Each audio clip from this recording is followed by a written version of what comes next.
तो आज हम बात करेंगे गब्बर के बारे में। गब्बर जिसने अपने दांतों में कभी ब्रश नहीं किया, ऐसा लगता है जैसे सालों से ना कभी नहाया ना कभी उसने ब्रश किया हो। अव्वल दर्जे का एहसान फरामोश रहता है। ये 3 बंदे इसके लिए काम करते हैं और तीनों को देखो कैसी मौत मारता है। पहले खूब डराता है, फिर खूब हंसाता है और उसके बाद एक के बाद एक फटाफट शूट कर देता है।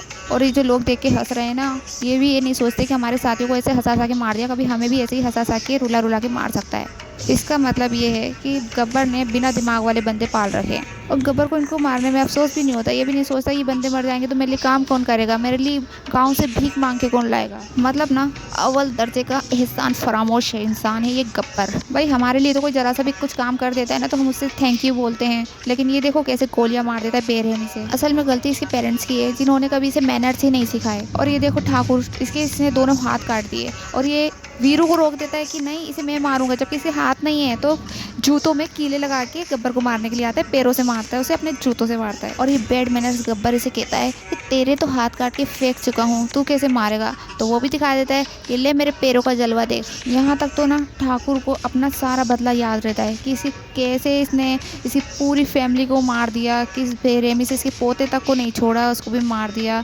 लेकिन मारने ही वाला होता है कि एंड वक्त पे पुलिस आ जाती है। कि पुरानी फिल्मों में गलत टाइम पे क्यों आती है पुलिस, टाइम पे तो कभी आई नहीं। जब इसके हाथ काट रहा था तब तो पुलिस आई नहीं, जबकि ये पुलिस वाला रहता है तो इसके पीछे तो पूरी फौज आनी चाहिए थी। पूरी फिल्म में गब्बर गांव वालों को डराता है, उनसे भिक्षा मांगता है और साथ में जय वीरू भी इसको मारने की प्लानिंग करते रहते हैं, पूरी फिल्म में इसको मारने की तैयारी करते हैं, तब भी पुलिस नहीं आती है। लेकिन भैया जब एंड टाइम पे ये मारने वाला होता है ना ठाकुर, जब भी पुलिस आके टपक जाती है, कहाँ से आती है। और देखो क्या पुलिस है, नहीं मतलब क्या पुलिस है। इतने वक्त से तो गब्बर को पकड़ नहीं पाई और अब जैसे ही गब्बर के मरने का टाइम आया तो ये आ गई उसे बचाने के लिए। मुझे तो ये पुलिस भी ना गब्बर से मिली हुई लग रही है, लेकिन ये ठाकुर है ना समझ नहीं रहा इस बात को।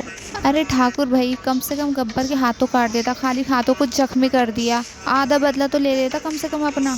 वीरू को अलग रोक दिया मारने से, कम वीरू को ही मारने देता अगर खुद नहीं मार सकता। उस बेचारे का जोड़ीदार जय, वो बेचारा मारा गया। और ये देखो राधा, ये इसके नसीब में विधवा होना ही लिखा है। इस खिड़की पे खड़े होकर ये जय के साथ नैन मटक्का करती थी, अब जय की चिता को जलते हुए देख रही है।